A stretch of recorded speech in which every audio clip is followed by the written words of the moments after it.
Terlupa record tadi. Subhanallah ruginya. Aduh, Terlupa. ujian-ujian. So, Anamika agak manja ingatkan. Yang ini Lambat sudah. ya dia punya. Hah? Yang Ada ini dah. ke? Okay. Fathah Al-Adim. Ini sudah, Miss? Ini sudah. Oh, ini sudah. Sekejap.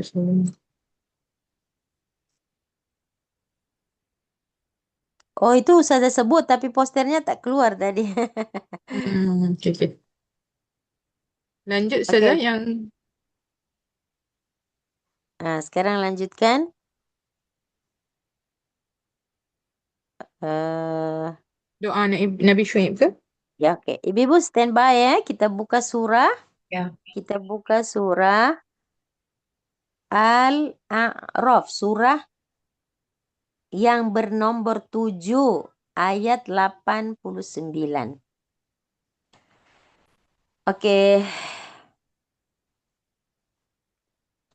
Kita buka.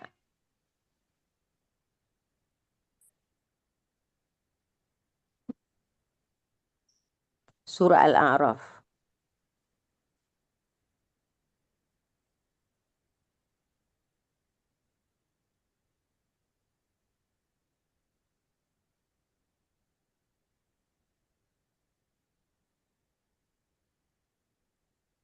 Oke, kenapa Ustazah ambil surah Al-A'raf nih? Sebab di sini adalah satu-satunya ayat yang power sekali. Oh, kenapa Ustazah cakap power? Sebab kita perhatikan ya di sini. Wa anta khairul fatihin. Doa yang keluar dari lisan Nabi Syuaib. Nabi Syuaib ini pada kita tak berapa popular ya ibu-ibu ya. Nabi Syuaib ni kita macam ada tak ada. Apa perjuangan Nabi Syuaib ibu-ibu? Nabi Syuaib ni adalah bapa mertuanya Nabi Musa ini. Sebab anak Nabi Syuaib berkahwin dengan Nabi Musa. Ya. Jadi anak Nabi Syuaib tu berkahwin dengan anak Nabi Musa. Ingat kan Nabi Musa lari daripada mana? Madian. Mesir menuju ke Madian. Jadi bertemulah dengan dua anak yang sedang menggembalakan gembalaannya untuk minum dan mereka pada deretan terakhir dan Nabi Musa menolong, kemudian akhirnya mereka balik. Nabi Syuaib terkejut, cepat balik hari ini. Iyalah ada orang tu dia tolong, lepas tu dan seterusnya dijemputlah Nabi Musa ke rumah dan. Silakan baca cerita itu. Akhirnya Nabi Syuaib ini ibu adalah Nabi yang diutuskan untuk kaum Madian. Kaum Madian ini biasalah setiap kaum-kaum yang diutuskan padanya Nabi mestilah ada jenayah akidah di situ. Kesyirikan yang luar biasa. Disebutkan mereka ini adalah Ashabul Aikah. Ashabul Aikah ini ada satu pohon, ya pohon yang mereka sembah sebagai Tuhan mereka. Maka Nabi Syuaib diutuskan untuk meluruskan akidahnya. Dan satu lagi jenayah syariahnya di kaum Syuaib ini, kaumnya suka duduk-duduk lepak-lepak di jalan, lepas tu ganggu-ganggu orang, lepas tu menipu dalam takaran, timbangan. Kemudian Nabi Syuaib meluruskanlah kebobrokan dan keburukan akhlak mereka. Biasalah setiap Nabi kalau datang mesti mendapat tantangan kaumnya. Kalau ada 10 orang, 9, 8 menentang, 2 je beriman. Lepas tu lama-lama barulah dilembutkan hati, dibuka minda, kemudian menjadilah mereka orang yang beriman. Yang tak beriman, matilah dalam kekufuran. Baik. Saya baca ini ibu-ibu tentang doa Nabi Syuaib ni, ya. Jadi terjadi satu pergolakan masyarakat yang didakwah, diberikan dakwah oleh Nabi Syuaib, dan akhirnya salah satu ayat yang kita lihat di sini yang paling jelas menggambarkan Allah itu sebaik-baik. Sebab ada khairul fatihin. Kalau kita selama ini kan Fattah, Fattah. Hari ini bila kita lihat surah ini, dia menggambarkan tentang salah satu ayat yang paling jelas menggambarkan Allah itu sebagai khairul fatihin, sebaik-baik pemberi dan pembuka keputusan. Di sini perkataan al-fatihin bukan sekedar bermaksud membuka, tapi memutuskan dengan adil. Ya, sebab salah satu makna fatah itu kan membuka sesuatu yang tertutup, menyelesaikan perselisihan dengan keputusan yang adil, yang benar, bukan berpihak sebelah atau sebelah pihak. Ustazah, boleh tak kita ambil doa ini? Kalau kita ada problem, ada masalah, silahkan ambil doa ini. Rabbana ftah bainana wa baina qaumina. Itu mi itu tersilap titik tu. Patutnya tak ada titik. Nanti kalau antum itu padamkan je lah. Ya. Rabbana ftah bainana wa baina qaumina bil haqq. Ada keputusan berat sebelah. Ada keputusan adil. Jadi kita nak Allah yang membuka jalan untuk memberikan keputusan. Ini doa harapan. Ya Tuhan kami, bukakanlah atau putuskanlah antara kami dan kaum kami kebenaran. Ustazah, kalau kita masalah dalam family boleh ke? Boleh. Rabbana ftah bainana wa baina ahlina. Qaumina itu bolehlah ganti ahlina. Bil haq. Ya. Atau saya tak tahu nak tukar tu Ustazah. Ya sudah. Rabbana ftah bainana bil haq. Tak payah wa baina itu tak payahlah. Ya Allah, bukakanlah, putuskanlah di antara kami. Allah tahulah kami itu siapa. Bil haq. Saya nak keputusan itu bil haq. Wa anta khairul fatihin. Dan lawyer boleh baca doa ini. Siapa yang bergelar lawyer, bolehlah dia baca doa ini selalu. Ya. Engkau sebaik-baik pembuka pemberi keputusan. Bukan aku yang pandai, bukan aku yang hebat, bukan. Seorang hakim, siapa sajalah boleh baca. Pokoknya kalau ada satu konflik yang perlu diselesaikan biar tidak berat sebelah. Ayat ini adalah doa Nabi Syuaib ketika berhadapan dengan penentangan. Tak kiralah penentangan siapa, karena beliau seorang nabi, ya pasti ditentang oleh kaumnya. Ya, oke, jelas ibu-ibu ya. Oke, jom kita buka pada slide selanjutnya. Mengapa Allah sebut khairul fatihin? Mengapa Allah sebut dirinya khairul fatihin? Mengapa Allah mengajarkan kepada Nabi Syuaib dia adalah khairul fatihin? Iya, boleh jadi ada orang boleh tolong. Tapi sebenarnya siapa yang buka jalan? Allah tidak mengatakan Allah tidak mengatakan al-fatih di situ. Tapi khairul fatihin.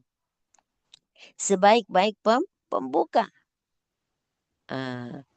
Karena ramai manusia boleh juga membuka. Contoh, guru membuka pintu ilmu. Tapi yang bagi paham siapa? Allah. Dokter buka klinik, hospital, buka jalan untuk sembuh. Tapi adakah dokter yang menyembuhkan? Tak, dokter boleh merawat. Allah yang memberi kesembuhan. Macam kita doa apa? Wa idza maridtu, kalau aku sakit, fahuwa yashfin. Bukan obat, bukan alat, bukan klinik, bukan dokter. Punca sumber kesembuhan daripada dia. Ya. Hakim membuka jalan keadilan. Membuka mahkamah.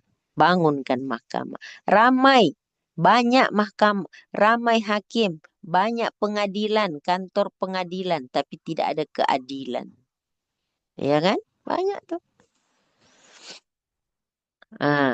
Boleh keputusan dibuat, tapi berat sebelah. Maka Allah memproklamasikan, memproklamirkan, mendeklarkan, dialah khairul fatihin. Anta khairul fatihin ya Rabb. Ibu bapa membuka peluang kehidupan pada anak-anaknya. Tapi siapa yang menumbuhkan, siapa yang membentuk? Allah jugalah ya. Kalau Allah tak buka, anak-anak itu besar sudah jadi orang yang menentang. Semua keputusan ibu bapa tak ada yang mengena. Dengan dengan setiap anak-anak itu dengan perangai masing-masing, masa budak-budak lain, masa kanak-kanak lain, masa baby lain, kanak-kanak lain, remaja lain. Penentangan-penentangan itu macam mana? Macam mana kita mengalaminya?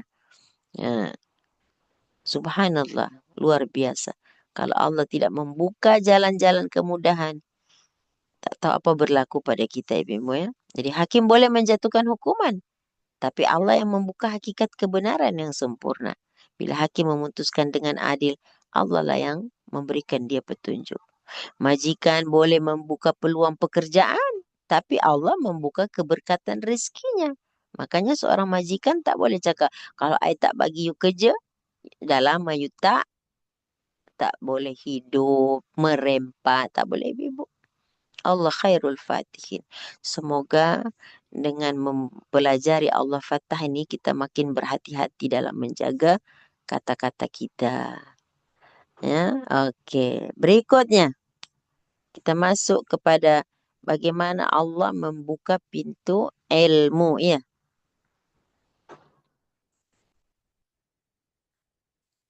Bagaimana Allah membuka pintu ilmu.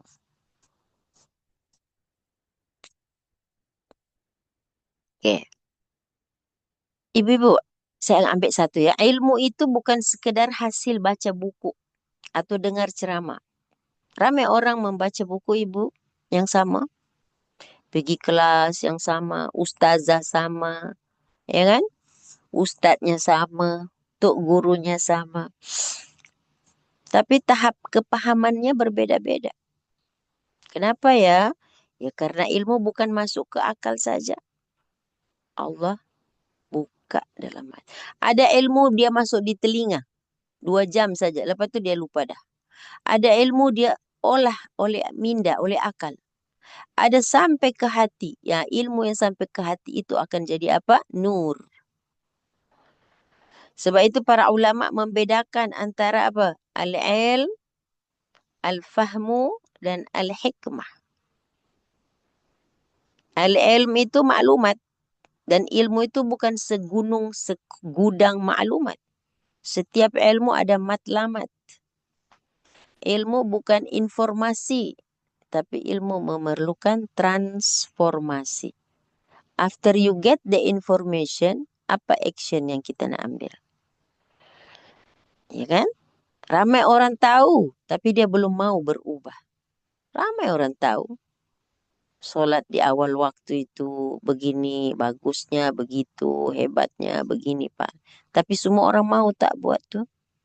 Banyak orang tahu bersedekah itu bisa memadamkan api neraka. Tapi adakah orang mau bersedekah? Banyak orang tahu di muka bumi. Tapi kalau Allah tak buka hati dia. Bila Allah tak buka itu jangan pula salahkan. Allah tak buka lagi hati saya. Kita bawa tak hati itu ke Allah. Kita datangi tak khairul fatihin tadi. Al-fahmu itu apa? Kepahaman yang dibuka oleh Allah. Al-hikmah itu apa? Kebijaksanaan menggunakan ilmu tadi pada tempatnya. Jadi bila kita bersedekah bukan kita bilang alamak 100 dah jadi 50. Tak, kita melihat bahawa apa? 50 yang sudah disedekahkan tadi sudah menjadi titipan kepada Allah. RM50 yang kita sedekahkan itu kita sisipkan untuk apa? Mendapatkan keberkahan. Keberkahan apa yang pertama saya dapat? Tidak cinta kepada harta. Tidak cinta kepada nikmat, tapi cinta kepada pemberi nikmat. Melalui apa? Patuh. Kita membuktikan kita punya obedience kepada Allah. Kita punya penghormatan, kepatuhan kita ini la nudiu amala amilin minkum. Allah tidak pernah menyia-nyiakan. Biasa kan kita bilang, Ustazah, ini 100, saya sedekah 50, tinggal 50. Memang nampak kurang dalam kuantiti. Tapi Allah sudah bersihkan tak harta kita? Yang dibersihkan dulu apa? Bila saya bersedekah 100 jadi 50. Saya sedekah 100 tu, saya bersedekahkan 50. Tinggallah di dompet saya 50. Apa yang Allah bersihkan dulu? Bukan dompet saya. Hati saya terhadap cinta harta. Itu dulu. Jadi siapa yang saya cinta? Perintah Allah yang saya cinta. Allah yang pemberi rezeki itu yang saya cintai. Allah yang membuka hati dan minda saya itu yang saya menjadikan wajjahtu wajhiya lilladzi fataras samawati wal ardh. Jadi kita bilang mana ada berkahnya ya di kemana? Bila Allah cabut kecintaanmu pada dunia, kecintaanmu pada harta yang akan binasa, itu berkah. Ya. Kita tidak takut miskin. Kita tidak takut sedikit. Kita tidak takut susah. Kenapa? Sebab kita adalah hamba kepada yang maha kaya. Hamba pada yang maha pemberi ketenangan. Apa yang bikin kita susah?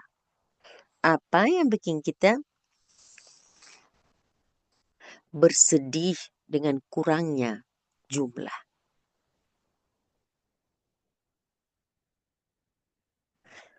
Jadi setiap kita ini, mana tadi? Jadi semua yang Allah buat ni Ibu, Allah pakai perantara. Sebab-sebabnya ada. Tapi dialah apa?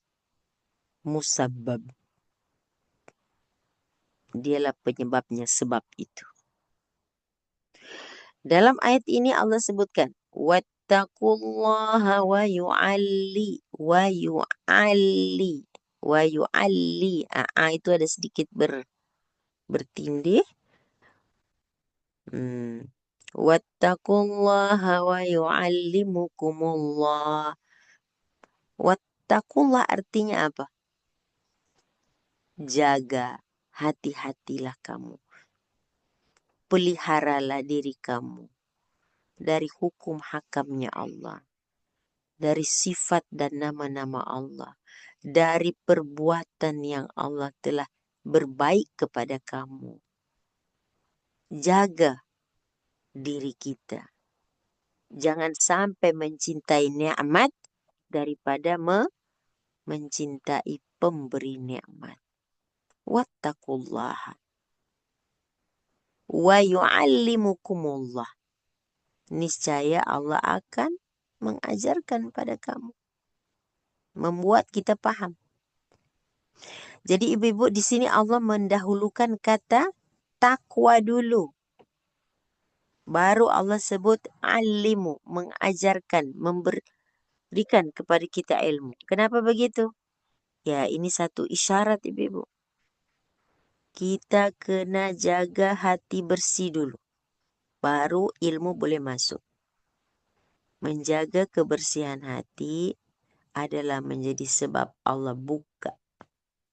Macam Ustazah kata, meminjam nasihat para ulama, kalau rumah ada anjing, malaikat tak masuk.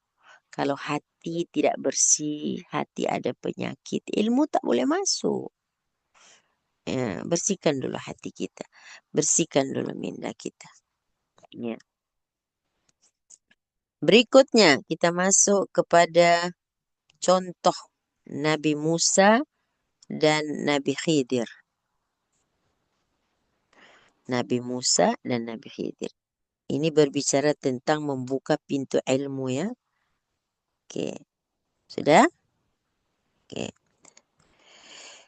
Ibu-ibu perhatikan Nabi Musa seorang nabi yang senior ya. Dalam surah Al-Kahfi itu Allah menceritakan tentang Nabi Musa yang senior, bukan yang junior lagi lah. Nabi Musa dah senior dah tu. Ya kalau junior mestilah pergi belajar. Kalau dah senior ini patutnya mengajar saja ya. Sudah veteran. Tapi ibu-ibu tahu tak Nabi Musa yang di dalam surah Al-Kahfi yang kita baca yang nak bersungguh mencari guru rohani, guru spiritual. Padahal Nabi Musa ini seorang nabi. Nabi pula nabi yang senior. Allahu Akbar. Coba bayangkan itu. Nabi Musa alaihissalam adalah rasul yang menerima wahyu dan berbicara dengan Allah. Apa gelaran Nabi Musa? Kalimullah. Musa Kalimullah. Orang yang berbicara dengan Allah. Tapi Allah masih perintah dia. Belajar Musa. Itu yang saya kata Nabi Musa bukan junior. Bukan baru nak jadi Nabi. Nabi Musa sudah Musa yang senior. Pergi belajar kepada Nabi Khidir. Pergi cari abdan min ibadina. Dalam surah Al-Kahfi semua dah tahu kan cerita ini. Ini menunjukkan bahawa ilmu sentiasa perlu adab. Adakah Nabi Musa melanggar adab? Ada satu kalimat yang Allah tak suka. Ketika Allah bertanya, siapa paling pandai? Musa kata dirinya. Nah, itu Allah tak nak. Nah, itu para nabi tidak boleh tersalah sedikit adabnya ditegur. Jadi teguran ini berlaku dengan hikmah yang begitu besar untuk kita. Ya kan, bila menjawab, siapa paling pandai di sini? Saya. Walaupun jawabannya benar, tapi Allah tidak membenarkan jawaban itu. Benarlah jawaban itu. Ya kalau di kampung tu ada seorang nabi, ada ke orang lain lebih pandai? Dialah yang paling pandai sebab dia dapat ilmu dari langit. Ilmu wahyu. Jawaban Nabi Musa itu benar? Ya, benar. Tapi Allah tidak membenarkannya. Kenapa? Dalam pandangan Allah itu kurang adab. Seorang nabi walaupun pandai tak boleh memandai-mandai. Macam mana kita bukan nabi ini memandai-mandai ya? Jawaban aku paling tahu, aku paling pandai. Itu bukan jawaban seorang nabi. Itu adalah dialog iblis. Dan Allah tidak setuju kalau ada para nabi jawabannya macam meniru atau serupa. Taklah meniru, serupa dengan jawaban makhluk yang Allah sudah kutuk. Makhluk yang Allah sudah laknat. Kita kan biasa tak perasan. Ailah paling tahu. Minta maaf Nabi Musa sudah ditegur oleh Allah. Sebab jawaban itu tidak melambangkan kerendahan hati. Jadi ini menunjukkan bahawa ilmu sentiasa perlukan tawaduk, kerendahan hati, adab. Dan sedia untuk dibukakan pintu kepahaman yang lebih luas. Nabi Musa baru ada ilmu tapi belum paham. Makanya ketika Khidir membocorkan perahu, pada ilmu Musa ini salah. Pada Khidir kata ini betul. Ini benar. Ketika membunuh seorang anak kecil, ya Allah, Nabi Musa terkejut, ya, dan melihat ini sesuatu benda yang munkar. Ilmu kata ini salah, kepahaman kata, hikmahnya kata benar. Nabi Musa membocorkan perahu. Ini melibatkan apa? Nyawa orang ini. Khidir kata ini benar. Kau tidak nampak hikmahnya. Kau hanya nampak informasinya, ilmunya secara zahir. Jadi bila masa orang berilmu itu harus sombong atau menjadi sombong? Tidak ada masa. Bahkan tidak boleh disentuh oleh kesombongan, ketakaburan, melainkan ketawaduan. Tidak boleh bersentuhan orang berilmu itu dengan ketakaburan. Harus dengan ketawaduan. Tawadhu. Ada satu kisah Imam Syafi'i, ibu-ibu ya. Imam Syafi'i pernah mengadu kepada gurunya, nama gurunya Waqi' bin Jarrah. Hafazannya yang macam lemah lah. Maka apa katanya? Apa katanya? Okey, saya pergi ke bawah dulu. Syakautu ila Waqi'. Waqi' ni nama guru Imam Syafi'i. Beliau mengadu an su'al hifz. Su'al hifz. Ini pun tak betul dia punya barisnya, ibu-ibu. Hifzi. Ada yang menulis hafazi. Hafazannya dia tak cantik. Su ini buruk lah hafazanku. Syakautu itu aku mengadu kepada Waqi' guruku tentang buruknya hafalanku. Macam hafal depan, belakang lupa. Hafal belakang depan lupa. Macam kita lah kan. Kemudian guru itu menunjukkan fa'arsyadani ila tarkil ma'asi. Guru cakap, Syafiq, tarkil ma'asi artinya tinggalkanlah maksiat. Maksiat apa yang Imam Syafiq buat ni? Coba maksiat apa? Ada riwayat mengatakan tak sengaja seorang perempuan tu terselak kainnya. Tapi bukanlah nampak benda yang lain. Kaki. Nampak kaki je. Ya, kita kan pakai baju panjang tu terselak. Terpandang. Bukan melihat. Terlihat.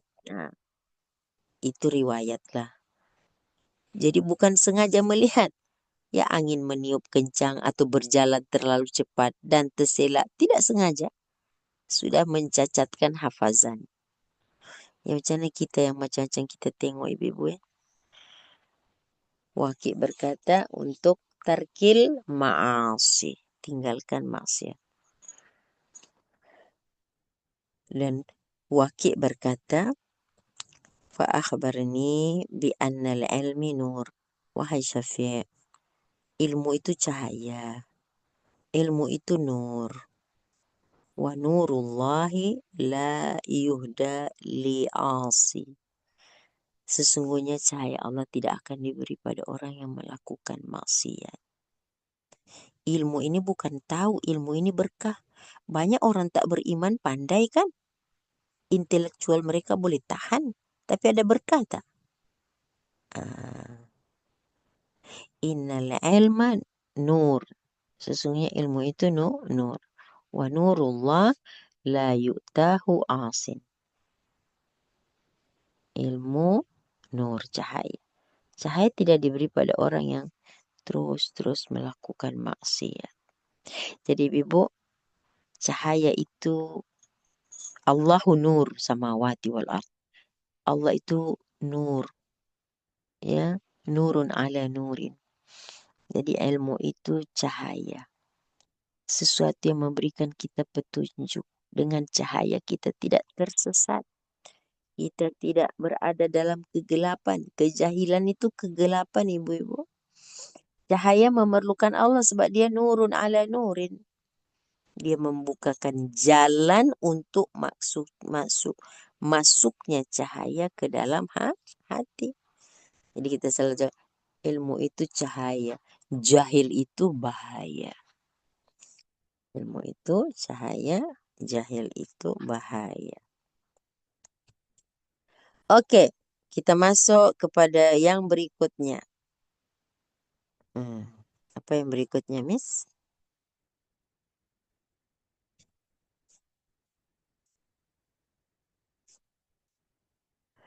Mengapa ada pintu yang belum terbuka atau dibuka, Ustazah? Ada tak? Ya.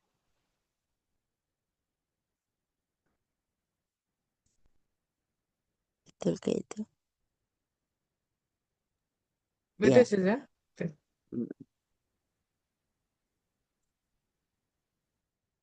Kalau ibu-ibu snap itu tak clear. Mengapa Ustazah, saya ada doa, pintu belum terbuka. Kenapa macam tu? Apa sebenarnya yang berlaku? Ya, salah satunya yang seperti tadi itulah.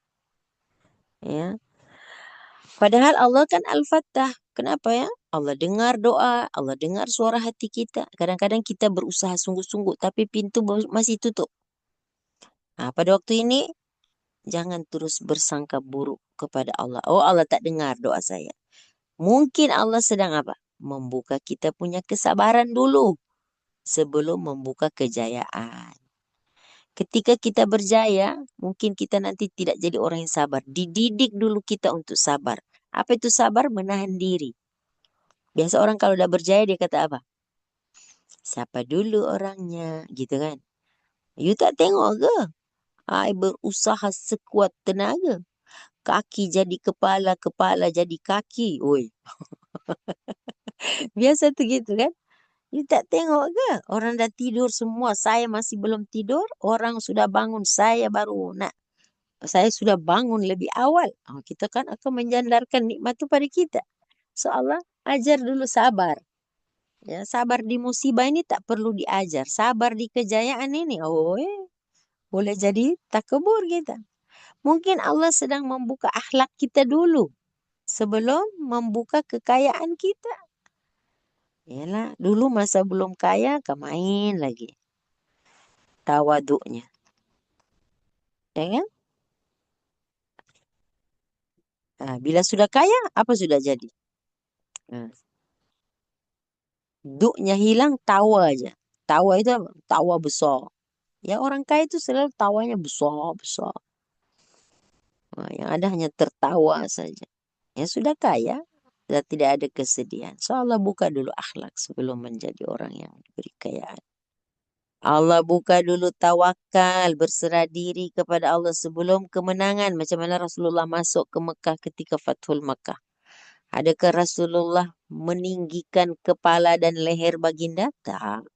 Dikatakan dalam sirah, itu Rasulullah dia punya tunduk tuh di atas kendaraan itu sampai-sampai kepala baginda itu sudah hampir sama rata dengan perutnya itu. Tunduk Rasulullah. Tunduk.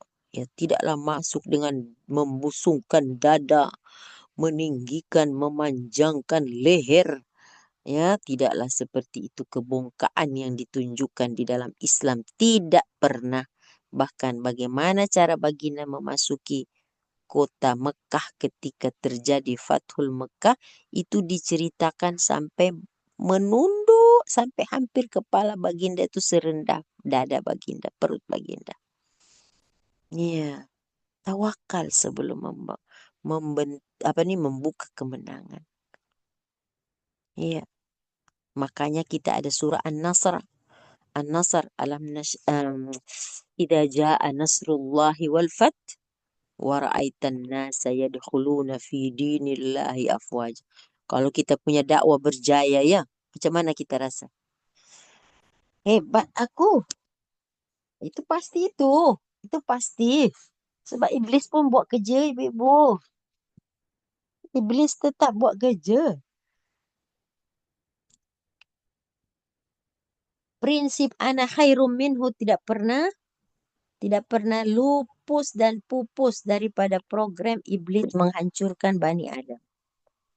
Hebat saya. Ya, hebat saya.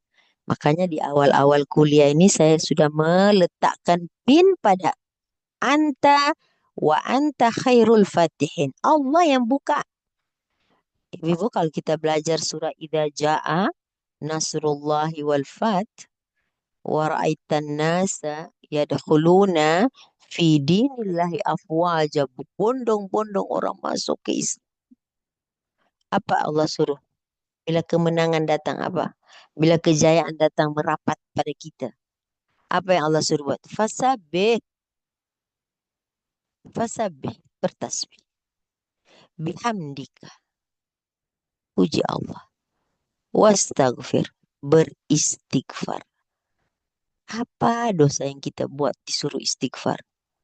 Pasti bukan dosa tangan kan? Pasti bukan dosa badan kan? Pasti dosa yang ada itu apa? Dosa apa? Dosa hati lah.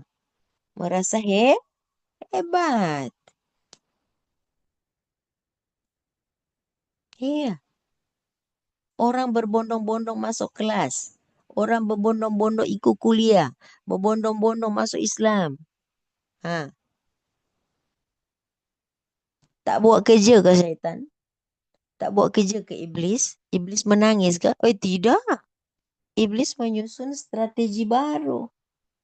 Orang-orang pengikut itu masuk dengan hati yang terbuka yang menyebabkan yang pelopor kepada pembukaan tadi akan merasa sombong. Iblis pergi ke orang itu. Makanya Allah menampiknya dengan fasabbih bihamdi rabbika wastaghfir. Ayo istighfar. Mesti kamu ada rasa hebat tuh. Nah, itu tidak boleh terjadi. Fasabbih bihamdika wastaghfir. Innahu kana tawwaba. Masya Allah, cantiknya ayat itu. Allah tahu itu. Ya Kak Sida, kalau Kak Sida masa bulan-bulan buka Zoom nih, barulah 20 orang. Tiba-tiba dah jadi 60, 70. Kak Sida mesti ada terlintas apa-apa di kepala tuh. Ada tak? Dulu COVID Ustazah. Tak apa. 10 pun boleh on. Dah bagus lah tu. Ha, bulan ke bulan, tahun ke tahun. Dah berapa tahun dah? Alhamdulillah, Alhamdulillah. Dah 7 tahun. Makin ramai orang. Ingat nak jaga hati tu senang ke? Tu ada Mama Ina tu. Buat pondok pesantren. Dulu 10 orang. Sekarang tak boleh Ustazah. Kita tak terima 50, 40 je. Itu pun waiting list banyak. Ingat iblis tak masuk ke dalam hati? Fasabih. Bihamdi. Bihamdi rabbika. Wastaghfir. Saya selalu ingat surah itu ibu-ibu. Astagfirullah. Gitu kan. Ya Allah, Allah ingatkan nih. Jadi Allah buka dulu tawaduk kita, tawakal kita sebelum kita mencapai kemenangan. Yang ada bisnes-bisnes tuh. Ya, popia ke. Goreng pisang ke. Karipap ke. Skincare ke. Ada viral Ustazah. Tak menang tangan saya. Awas. Iya, produk saya. Ini nenek. Dia mulai. Sebab itulah banyak orang suka. Iya, setan pun tengah suka kita untuk dihancurkan. Fasabbih bihamdi rabbika wastaghfir. Memanglah Allah tak buka lagi. Tunggu. Belum cukup. Allah tengok hati kita belum bersedia jadi orang sukses. Belum bersedia jadi orang yang diberikan dan titipkan amanah harta. Belum. Jadi jangan cepat-cepat berkata, Allah ni tak dengar ke doa saya? Allah ni tak suka ke saya ni berjaya? Jangan. Jangan cepat-cepat mengklaim seperti itu. Allah membuka hatimu dulu sebelum membuka dunia. Allah buka dulu pintu hati kita. Pintu hati kita isinya siapa? Allah dan Rasul. Sebab besok nanti, dulu rumah flat, sekarang rumah teres. Nampaknya rumah teres tak bergaya lagi. Rumah banglo. Dibuka dulu hati kita untuk menerima semua-semua itu. Apa dibuka itu untuk apa saja? Iya, Allah buka untuk mendidik hati kita. Rumah ni, dunia ini bukan tempat tinggal. Mau besar macam mana rumah tu akan ditinggalkan juga. Sebab rumah itu tempat meninggal. Dunia itu tempat meninggalkan, bukan tempat tinggal. Mau kecil, mau besar, kamu akan tinggalkan juga. So Allah persiapkan dulu hati kita. Ya kan? Untuk memasuki dunia yang penuh dengan ujian, fitnah, kegemerlapan, keseronokan. Allah buka dulu. Kamu ini anak-anak akhirat. Antum abnaul akhirah. Kamu ini anak-anak akhirat. Kamu bukan anak-anak dunia. Di dunia kamu ini sebagai pengurus. Kamu ini anak-anak akhirat. Besok di akhirat kamu dilayan. Tidak ada pelayananmu di akhirat. Kamu dilayan. Kamu tetamu-tetamu di sana. Di sini kamu pekerja. Di dunia ini kamu pekerja uruskan pentadbir kamu khalifah. Dalam kekhalifahanmu, pin dalam dirimu engkau adalah seorang hamba. Ya kan? Dalam pada kamu mentadbir tu, kamu hanya menjalankan perintah bos yang satu. Ya kalau kita pekerja, ya, ya kita mesti ada aturan lah kan. Nah, jangan pula kita dah jadi bos pada 3 company, hoi, tidak bersedia. Kita punya hati. Kita rasa semua itu milik kita. Semua itu kita punya usaha. Itu yang bahaya. Jadi seorang hamba sering minta agar Allah percepat pembukaannya. Bukalah ya Allah, engkau khairul fatihin. Sedangkan Allah Al-Alim, ini dah masuk Al-Alim, Maha mengetahui. Allah tahu nih, jiwa orang ini masih memerlukan tarbiyah dulu. Memerlukan pendidikan dulu. Sebelum menerima nikmat tersebut. Jadi percayalah, setiap pintu yang masih ditutup hari ini mungkin adalah malah menjadi rahmat. Rahmat yang besar yang sedang disediakan oleh Allah Al-Fattah untuk esok yang lebih baik. Oke, next. Pelajaran terbesar daripada Al-Fattah, apa yang kita nak ambil nih? Oke. Ini semua nasihat para ulama, ibu-ibu, bukan nasihat ustazah ini siapa lah. Ya, kita mengelola, kita mengubah, kita mengedit, kita menurunkan ilmu ini daripada ulama. Ya, kadang Allah berikan ilham, kita share ilham itu dalam bentuk tulisan supaya boleh kekal dalam ingatan, boleh disampaikan dan dipanjangkan kepada ahli keluarga kita, ibu-ibu. Itu saja tujuan kita kan, sebab ilmu ini cepat hilang. Ya, mudah nak dengar. Tapi nak kekal tu susah. Jadi apa pelajaran terbesar dari Al-Fattah? Jangan bergantung pada pintu manusia. Gantungkan harapan kita pada pemilik segala pintu. Karena dia khairul. Kemudian ibu-ibu, apabila Allah buka hati kita kepada ilmu, maka ilmu itu jadi cahaya. Al-ilmu nur. Ilmu yang masuk ke sudur, al-ilmu fis sudur, itu yang akan jadi takun nuran, akan jadi nur, cahaya. Bila Allah sudah buka hati kita pada ilmu, maka ilmu itu jadi cahaya, ibu. Ada ilmu jadi bahaya. Kenapa? Sebab orang tadi tidak bersedia untuk tawaduk, malah menjadi takabur. Ilmu itu sepatutnya fasjud waqtarib, membuat orang itu makin sujud, tunduk dan dekat kepada Allah, muraqabah. Dia tahu Allah sedang melihat, dia tahu Allah tahu. Allah, saya ulang ya, muraqabah, merasa diawasi oleh Allah sehingga dia menjadikan dirinya apa? Qarib dengan Allah. Ya, taqarrub ilallah. Jadi ilmu itu sepatutnya semakin mendekatkan dia kepada sang pemilik ilmu, al-alim tadi. Man izdada ilman wa lam yazdad hudan, lam yazdad ilallah illa bu'dan. Siapa yang bertambah ilmu tapi tidak bertambah dekat kepada Allah, tidaklah dia mendapatkan kedekatan melainkan kejauhan. Makin jauh dia dari Allah.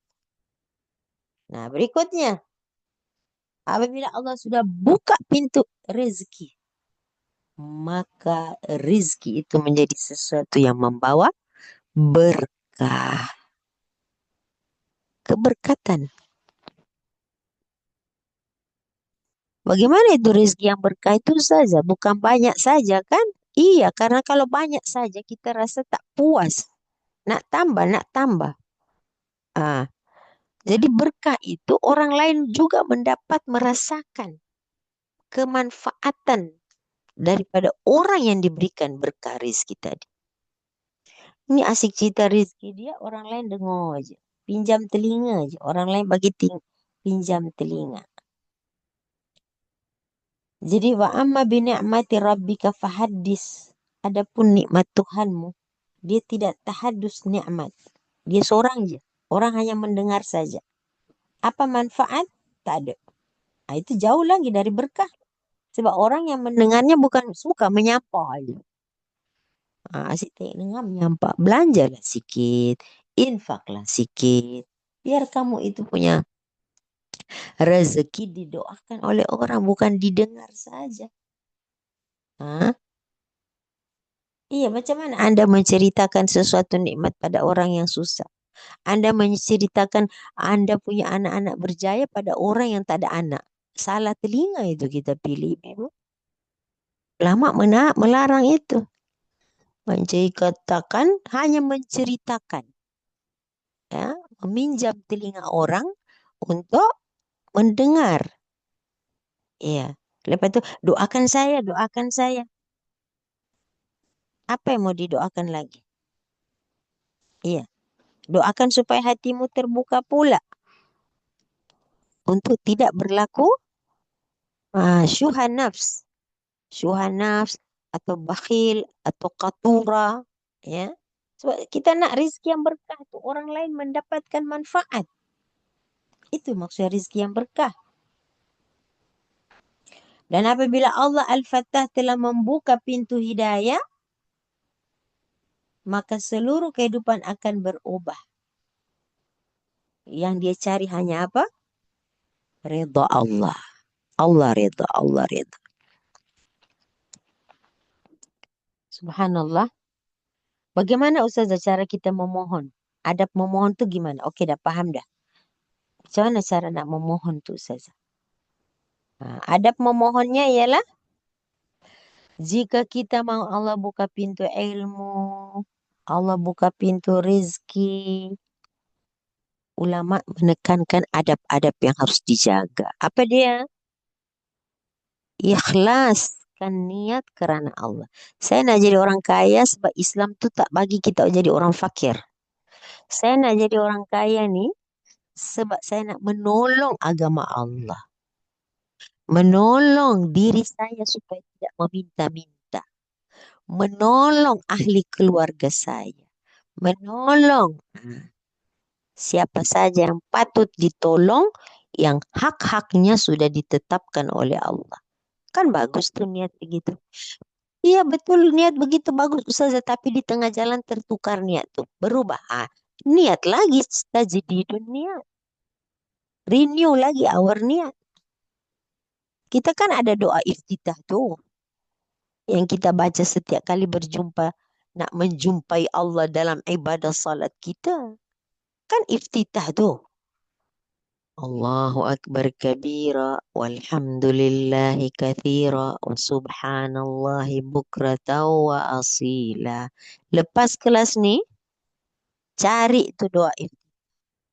Buat cantik-cantik. Maksudnya disertakan sekaligus, bukan hanya baca doanya. Macam kita datang di rumah teman kita kan, kita janji, saya datang jam sekian ya boleh. Ada hajat apa? Nantilah saya cerita. Datang kita, tuan rumah tunggu, duduk. Adakah kita terus to the point kepada kita punya hajat? Kan tidak. Kita kan beriftitah dulu. Kabar, cantik rumah, seorang ke? Gitu kan? Tanya dulu, duduk dulu. Apa maksud datang nih? Gitu kan? Sebenarnya saya. Kan ada mukadimah. Iftitah itu begitu. After kita kata Allahu Akbar. Allahu Akbar kabira. Walhamdulillah kathir. Wa subhanallahi bukratan wa asila.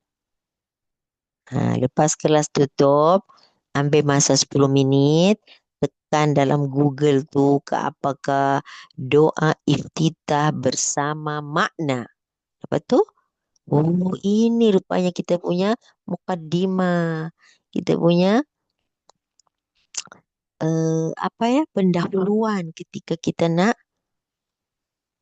berdialog dengan Allah. Atau kita tak jumpa tuan rumahnya dulu, kita jumpa mungkin dia punya anak, mungkin dia punya orang yang dalam rumah situ, pembantunya ke. Kita ada mana kak? Ada mama ada. Ada sebentar mama lagi mandi, mama lagi sholat duha. Kan? Kita cita-cita dengan anak dia dulu. Begitu. Makanya sholat wajib itu ada sholat sunat dulu. Nak buat warming up. Supaya ketika masuk pada sholat wajib tu, kita dah tingkat kehusyukan kita tu bertambah. Kan? Apa tadi?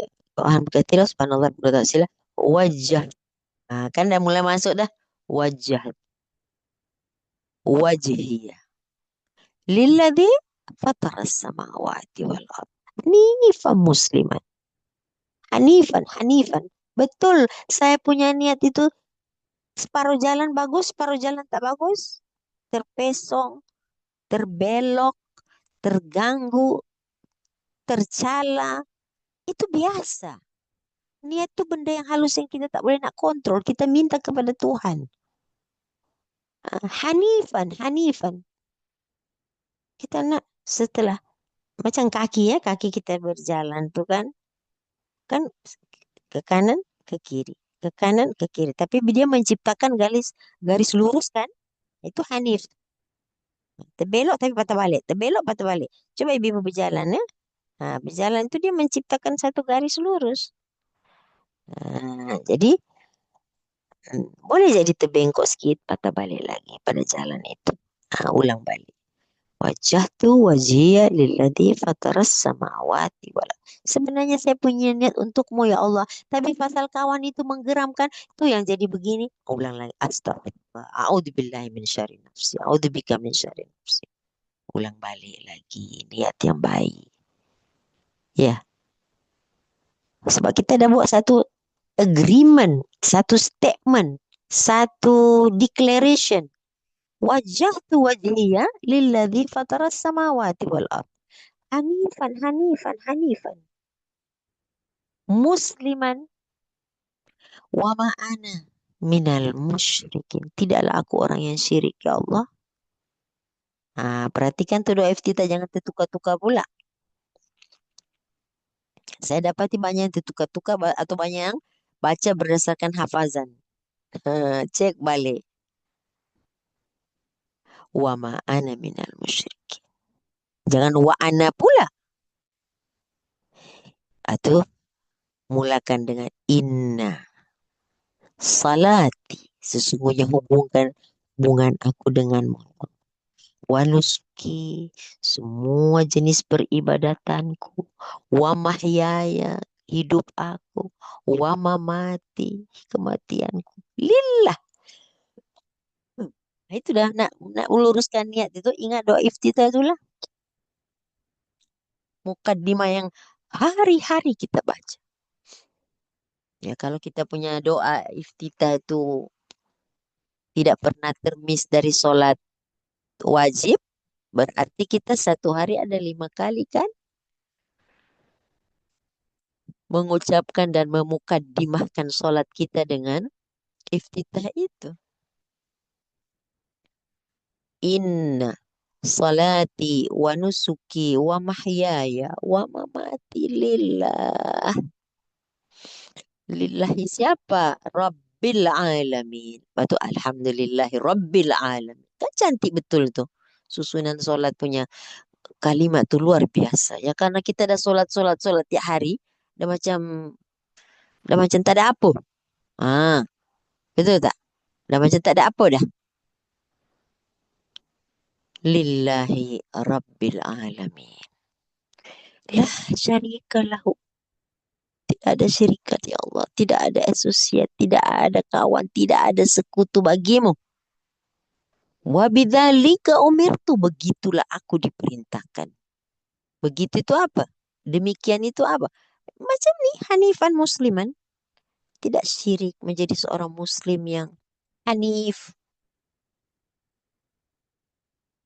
Kita menatakan seluruh aktiviti gerak kita zahir dan batin lillahi rabbil alamin, la syarika lahu wa bidzalika umirtu.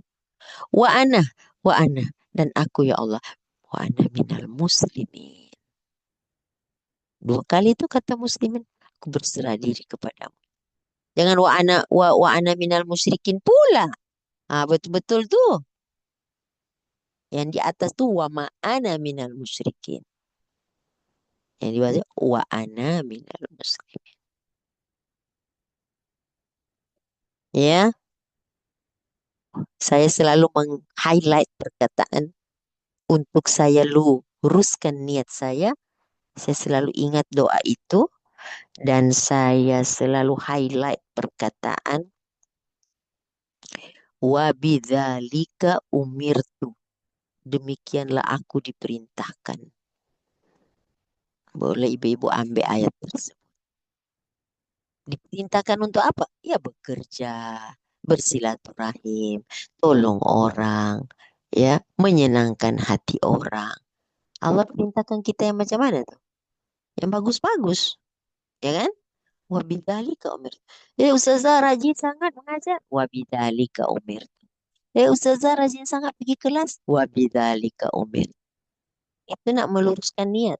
Bukan, yelah sebab saya itu kan minat tahu belajar. Bukan. Wabidzalika umir tu aku ini disuruh.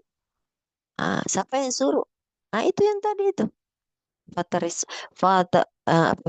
Fataras samawati wal ard. Hanifan, itu yang suruh saya. Yang menciptakan langit dan bumi. Yang lillahi rabb.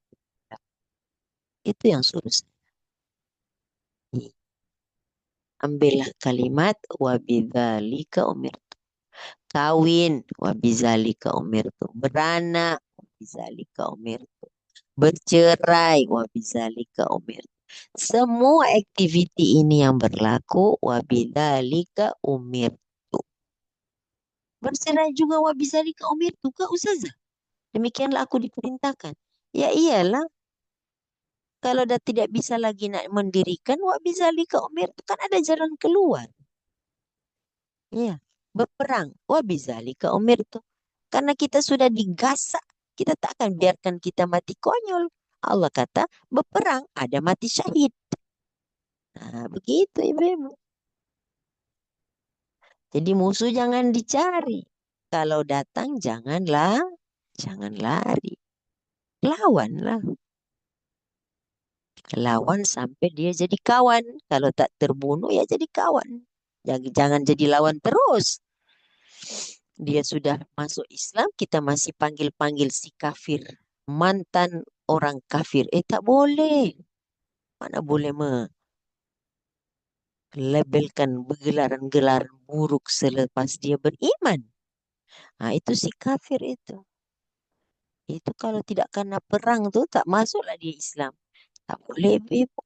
Allah sudah bukakan kepada dia pintu hidayah. Ya kan, cantik betul lah Islam mengajar. Sederhana. Sederhana Islam ini. Saya tidak melihat Islam ini sebuah kesulitan yang luar biasa. Saya melihat Allah ini betul-betul menerima apa yang kita mampu buat. Asal berada pada jalan yang betul. Nah, maka apa tadi?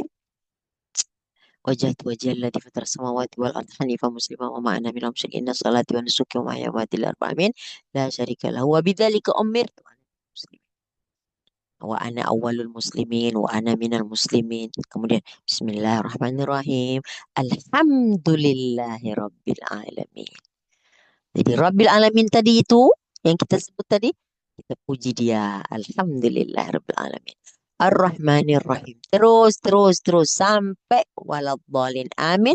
Kita sampaikan hajat kita kepada Allah. Maka Allah buka seluruh pintu-pintu kebaikan dengan adanya hubungan yang baik dengan Allah. Ya. Oke, sekarang datang pertanyaan. Apa pertanyaannya, Ustazah? Pertanyaan. laju tak kita baca laju tak kita baca surah Al-Fatihah tu? Saya nak tanya Kak Syida lah. Kak Syida, laju tak kita baca surah Al-Fatihah? Laju kan? Sebab sudah hafal kan? Ya. Dari kecil kita dah hafal. Laju dah. Okey. Dalam kita baca surah Al-Fatihah, possibility salah itu salah. Salah hafaz, bukan salah tajwid ya. Saya tak cakap salah tajwid, salah baca tak. Possibility salah kurang ke banyak? Kurang. Kurang sebab dah hafal. Ya. Yang kecil dan besar. Yes. Okey. Kita baca Fatihah, tutup mata, tak perasan pun habis dah Fatihah itu. Tak akan salah kita dalam baca Fatihah. Tak akan salah kita baca Fatihah. Maknanya Fatihah itu dia buka jalan besar-besar. Sehingga macam mana pun engkau lalu tidak akan tersalah jalan. Tapi ramai tak orang tersalah jalan walaupun dia baca Fatihah? Kenapa? Itu kan? Saya yakin kita tidak akan salah baca Fatihah dalam solat. Tapi ramai tak tersalah pilih jalan setelah lepas solat? Ramai kan, Kak Syida? Ramai. Ada apa jadi macam tu? Ya, sebab iblis duduk dekat situ.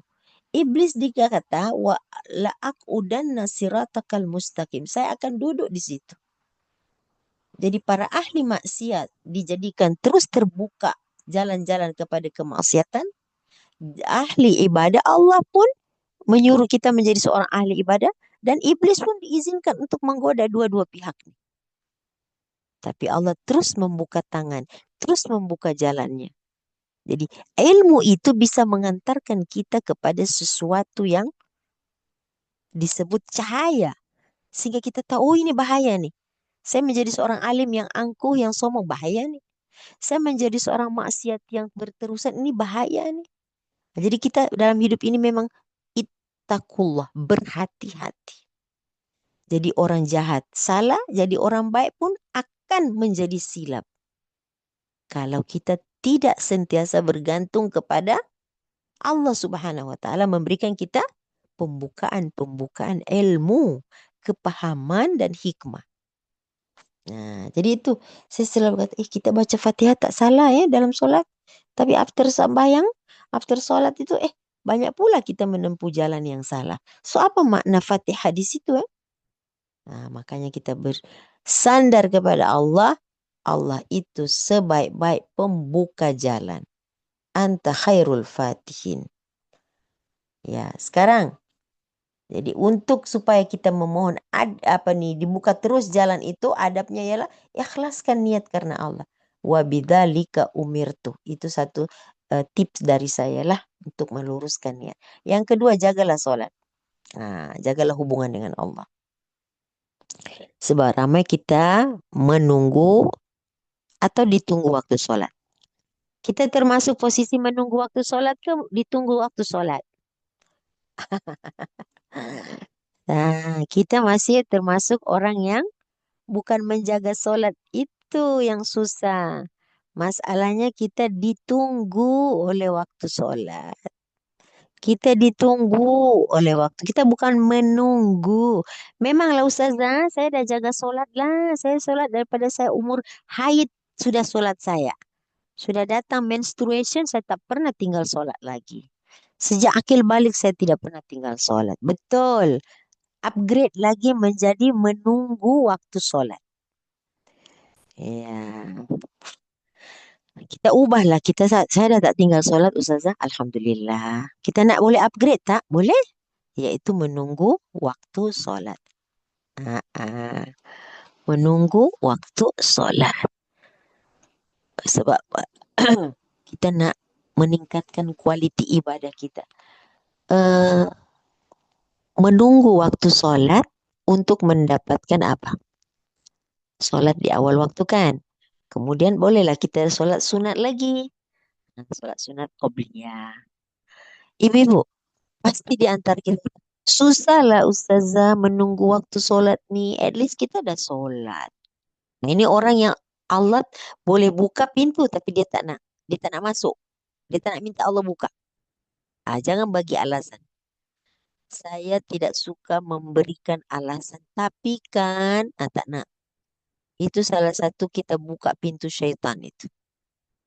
Cakap, okey, Allah khairul fatihin. Allah bantu saya. Inna ala dzikrika wa syukrika wa husni ibadatik. Kalau tak boleh buka pintu, kalau tak boleh tunggu waktu solat, 5 waktu solat, at least subuh kita tunggu waktunya. Kan apa? Kita dibantu mau pergi kerja, tak boleh lambat. Kita tunggu waktu solat sebab nak pergi kerja lah awal. Kan bagus tu. Okey. Kalau tak boleh tunggu waktu solat 5, at least kita memulakan 1, 2, 3.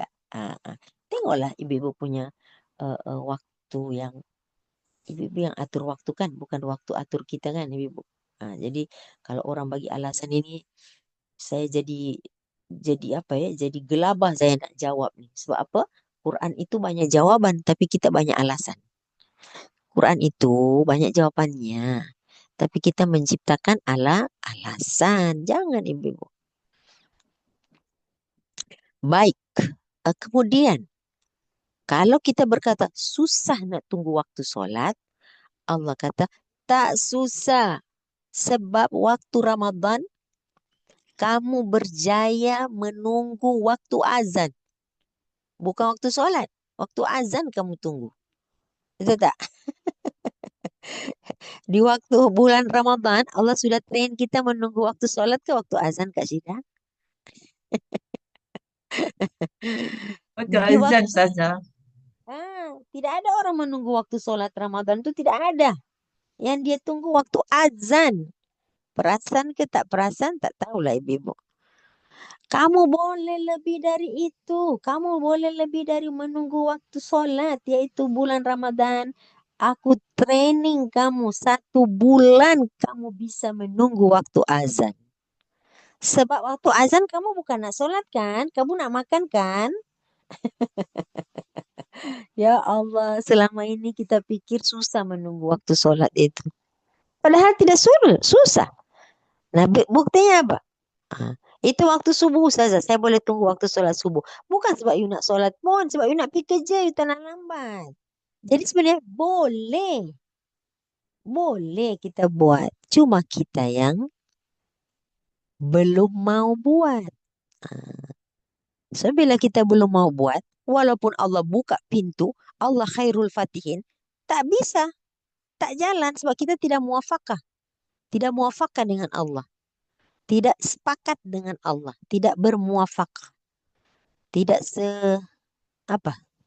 seiring sejalan. Muwafaqah. Apa bahasa Melayu muwafaqah? Tidak sepakat. Muafakat, Ustazah. Tidak muwafakat. Itulah dia. Muwafakat itu muwafaqah billah. Muwafaqah billah lah. Allah suruh tobat cepat, kita kata nanti. Allah suruh solat tunggu waktu solat, kita kata tak boleh. Padahal Allah kata, bulan Ramadan ni udah tunggu waktu azan apa? Kau waktu solat. Jadi menjaga waktu solat kita upgrade. Next, yang ketiga. Adab memohon Allah buka ialah memperbanyak istighfar. Kita sudah biasa buat dah istighfar tu. Memperbanyak istighfar itu bukan hanya jumlahnya. Bukan hanya jumlah istighfar tu. Karena apa? Rasul SAW mencontohkan 70 hingga 100. Supaya tidak ada yang cakap tak boleh. Tak bisa. Sebab apa? 100 itu terjangkau. Tasbih kita pun 100. Ya. Ya kan? Tasbih yang kita pegang tu 100. Dan 100 insyaAllah boleh mampu. 100 setiap apa Ustazah? Setiap waktu solat. Ya kalau 100 setiap waktu solat, maknanya 500 lah setiap hari. Kalau 10 kali, maknanya 100. Ya kan? Kita nambah 10, 10, 10, 10, 10. 10 selepas solat, jadi 50. Jadi 10 lagi di luar waktu solat. Boleh? Jadi 50 waktu solat, 50 di waktu Atau 20, dapatlah 100. Atau terpulang pada Anda masing-masing. Mau 1000 tapi tak istiqomah, menyiksa batin kita pula. Ambillah yang 100 berkualiti. Jangan muluk-muluk. Jangan muluk-muluk, jangan wow-wow. Lepas itu tinggal. Tidak buat semua, jangan tinggal semua. Ya, jadi mulakan yang sedikit tapi berkualiti. Karena istighfar itu dia akan 3 faedahnya, kan? Membuka pintu-pintu yang tertutup. Allah buka kepadanya makhrajan. Allah atasi kesulitannya dengan farajan. Dan Allah berikan dia yarzuqhu min haitsu la yahtasib. Allah beri dia daripada rezeki yang dia tak sangka-sangka. Faedah istighfar dalam hadis Nabi itu ada 3, Ibu. Jadi pasti yang lainnya diampunkan dosa itu membuka pintu-pintu kebaikan. Bila kita minta ampun, Allah tutup jalan buat dosa. Istighfar itu bukan cuma minta ampun daripada dosa yang kita sudah buat, Ibu-ibu. Istighfar itu tutup jalan, tutup sebab-sebab saya untuk buat dosa. Buka pintu sebab-sebab saya buat baik. Banyak orang dia berpikir istighfar itu memohon ampun atas dosa yang dia sudah buat. Itu betul. Tapi ada satu yang lagi power. Apa dia?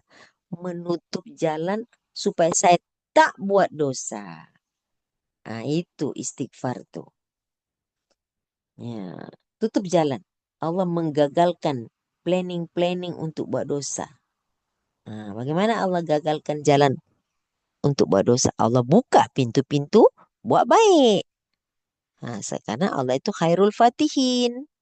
Ketika ditutupnya jalan untuk buat dosa, maka yang terbuka jalan untuk buat amalun atau amalan saleh.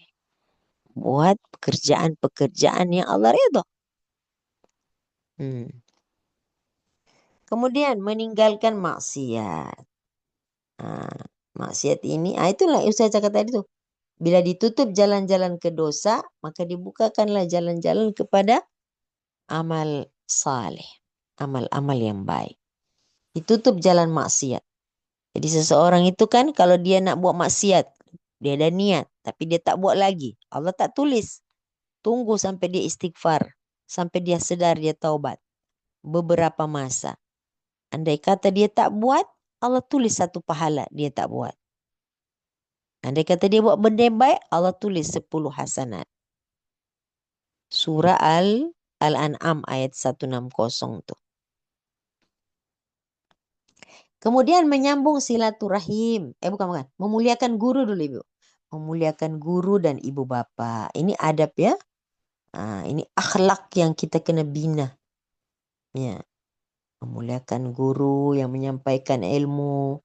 Walaupun guru sudah menjadi kawannya. Guru tetap guru. Kawan tetap kawan. Jadi jangan kata, dalam kelas guru. Di luar kelas kawan. Ini kata-kata yang berbahaya. Ya kan? Kata-kata yang berbahaya. Di luar kelas, di dalam kelas guru. Di luar kelas tak guru lagi.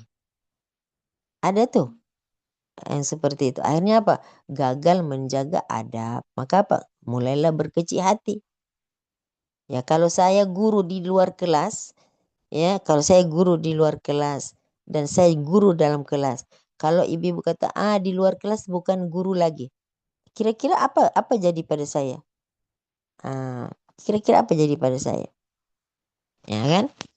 Jadi kawan, kita tak payah cerita guru kita cerita kawan je. Kawan tuh, saya nak tanya Kak Syida, mana yang lebih sensitif? Kawan akrab atau kawan tidak akrab?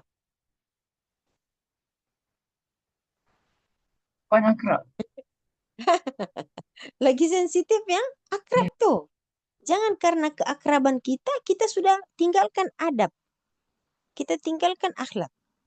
Tak apa, I dah biasa dah, I dah biasa. Mungkin dia bertahan sebab dia menjaga saja. Tapi luka-luka dalam hatinya kita tak tahu. Boleh jadi dia maafkan, Allah tak maafkan kita. Boleh jadi, okay, it's okay. Kita tak tahu isi hati dia, Ibu. Itu kawan tu. Macam mana kalau kita dengan guru? Ya. Jadi kita menghormati dan beradab itu, subhanallah ya, itu mencerminkan agama kita. Ad-din itu al-akhlak. Sebab itu Nabi diutuskan untuk meluruskan, memuliakan, mencantikkan akhlak itu. Macam mana Rasulullah bersama para sahabat, kita tengok macam mana. Ya, ambil contoh itu sudah paling cantik di dunia, di muka bumi. Ya. Rasulullah SAW itu sifat-sifat tawaduk, sifat-sifat pemalu. Itu luar biasa loh di tanah. Sehingga Utsman bin Affan itu terkenal dengan sifat malunya. Macam mana aku tak malu kepada orang yang malaikat malu kepadanya? Siapa itu? Utsman. Jadi Rasulullah memelihara hubungan itu sebegitu rupa. Ada orang-orang yang Allah datangkan kepada kita untuk kita terus menjaga adab tuh. Diriwayatkan kalau Utsman bin Affan, karena beliau tuh terkenal dengan malunya, kalau Rasulullah lagi santai di rumah, misalnya ya, misalnya, ya mungkin pakai pakaian, ya t-shirt pagoda lah. Contoh Kak Syida, t-shirt pagoda, pakai kain sarung. Itu kalau Utsman bin Affan datang, Rasulullah tidak akan menyambutnya dengan begitu. Rasulullah akan berpakaian yang sempurna. Karena Utsman ini pemalu. Berbeda dengan Abu Bakar, dengan Umar lain. Karena Rasulullah tahu kok beda caranya menyambut tetamu. Iya. Ya sebab kita tahu ada orang ini dia macam ni. Ada orang macam ni. Kita punya hati dengan dia macam ni. So lain itu. Itu semua adalah akhlak. Jadi menjaga. Begitu juga dengan ibu bapa kan. Ibu bapa dia tahu kan perangai anak-anaknya. Kalau anak yang tua macam ni. Anak yang kedua macam ni. Anak ketiga. Ibu bapa itu insya Allah dia kenal anak-anaknya. Jadi kita pula ibu bapa dia boleh kenal 10 anak dia. Anak ni kena pelihara silaturahim dengan ibu bapa ini. Cuma 2 orang je. Itu pun kalau masih ada 2-2. Kalau dah meninggal 1 orang, 1 je lah dia nak jaga. Guru dia mungkin banyak. Guru ini macam ni, guru ini macam tu. Ini paling berat nih, beradab dan berakhlak ini yang paling susah Ibu. Kita tengok ini bukan benda yang kecil ya. Ya, bukan benda kecil ini. Sebab ini hari-hari. Kita punya tabiat, kita punya manner, kita punya behavior boleh berubah. Kadang-kadang kita cakap dengan dia, pada waktu itu kita mungkin tengah bad mood, akhirnya tercakap kasar. Bolehlah kita minta maaf, tadi saya ada konflik, jadi saya tertinggi suara. Tadi saya ada masalah di keluarga. Mungkin saya menjumpaimu dengan keadaan bermuka masam. Sama ada itu guru, sama ada itu murid. Sama-sama lah kita jaga adab tuh. Jadi berkekalan. Kemudian yang berikutnya ialah bersedekah. Bersedekah saya sudah singgung tadi di depan. Bersedekah ini artinya apa? Sedekah ini bukan hanya kita tahu memberikan, mengeluarkan uang kita, ya, tenaga kita. Sedekah itu artinya membenarkan. Jadi apa yang kita keluarkan, sama ada tenaga, idea, ilmu, uang, apa saja. Bila kita pindahkan dari tangan kita, dari milik kita ke tempat lain, kita sedang membenarkan ajrun minallah. Saya luruskan makna sedekah ibu-ibu, bukan setakat kasih barang, tapi membenarkan janji Allah untuk nak bagi reward. Itu arti sedekah. Ramai orang boleh bersedekah tapi dia tak peduli reward yang Allah nak bagi. Sebab itu dia takut bersedekah. Jadi sadaqah bil husna. Dalam surah Al-Lail itu wasaddaqa bil husna fasanuyassiruhu lil yusra. Saya suka surah Al-Lail punya statement tuh. Ada 2 yang opposite. Ada yang ayat berapa itu ya? Sekejap ya, saya ingat. Walaili idza yaghsha wan nahari idza tajalla wa ma khalaqa dzakara wa unsa inna sa'yakum lasyattaa. Ini. Fa amma man a'ta wattaqa wa saddaqa bil husna fasanuyassiruhu lil yusra. Ini 5, 6, 7 ayat nih. Dia opposite dengan 8, 9, 10. Jadi lawan daripada saddaqa bil husna ialah kadzdzaba bil husna. Jadi saya ulang lagi. Al-lail tadi tolong dicatat. Orang-orang yang saddaqa membenarkan janji Allah. Apa janji Allah? Bagi 1 dapat 10. Bagi sekian dapat 700. Yang itu kita tak benarkan. Maksudnya kita ragu-ragu. Kita rasa kehilangan. Padahal Allah menggantikan. Kita konsentrate pada uang yang berkurang. Kita tak terfokus kepada ganjaran yang Allah bagi. Bukan risau pada apa yang hilang, tapi kita lupa pada apa janji yang Allah ganti. Iya. Jadi orang-orang yang bertakut-takut bersedekah ini sebenarnya dia kurang alert pada janji Allah. Janji Allah itu bukan kita bagi 100 dapat 1000 Tadi Ustazah cakap Allah bersihkan hati kita daripada tuhibbunal mala hubban jamma. Allah bersihkan hati kita dari cinta kepada nikmat, lupa pada pemberi nikmat. Ada contoh orang macam tu? Iya, Qarun. Qarun terlalu cinta kepada harta, akhirnya dia lupa pada pemberi harta. Itu Qarun. Dan janganlah kita jadi Qarun-Qarun kecil, mewarisi sifat-sifat Qarun. Na'udzubillah min zalik. Ya. Kunci-kunci Qarun yang dipikul oleh para pemikul-pemikul kunci yang kuat itu telah mengaburkan matanya dan menutup hatinya dari sang pemberi nikmat. Kemudian yang terakhir sentiasa doa. Doa minta apa? Minta Allah iftah lana abwabal khairat, iftah lana abwabal hasanat. Allah buka semua pintu-pintu kebaikan. Ya, al khairat wal hasanat. Doa adalah makhluk terkuat yang Allah ciptakan di muka bumi. Kenapa dia terkuat? Sebab dia boleh mengubah takdir dari bakhil menjadi dermawan. Dari jahil menjadi alim. Jadi malas menjadi rajin. Dari tak tahu menjadi tahu. Dari tak mahu menjadi mau. Doa bisa mengubah takdir. Sebab itulah dikatakan doa adalah makhluk terkuat yang Allah ciptakan. Sebab Allah mendengar. Dan Allah menampilkan dia khairul fatihin. Rasul SAW mengajarkan doa, Rabbi zidni ilman. Tuhan tambahkan padaku ilmu. Bukan saja maklumat, tapi zidni. Sebenarnya doa itu ada sambungan. Warzugni fahman. Kurniakanlah. Ini surat Toha ibu-ibu ya. Ini Rabbi zidni ilman ini doanya Nabi Muhammad ya SAW dalam Toha 114. Kemudian ditambah lagi dalam satu hadis tuh warzugni fahman. Kurniakanlah kepadaku kepahaman. Tadi ada tulisannya ilmu, fahman, dan hikmah kan.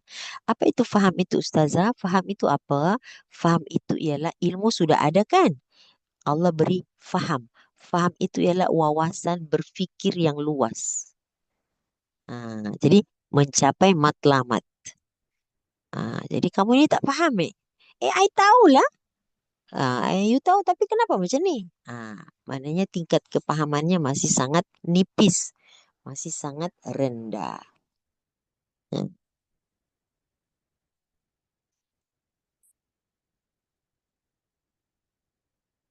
Kita minta yang baik-baik kepada Allah, tapi Allah mau memberikan yang terbaik. Jadi kita minta yang baik-baik kepada Allah. Jangan kecewa bila masih ditunda. pengabulannya.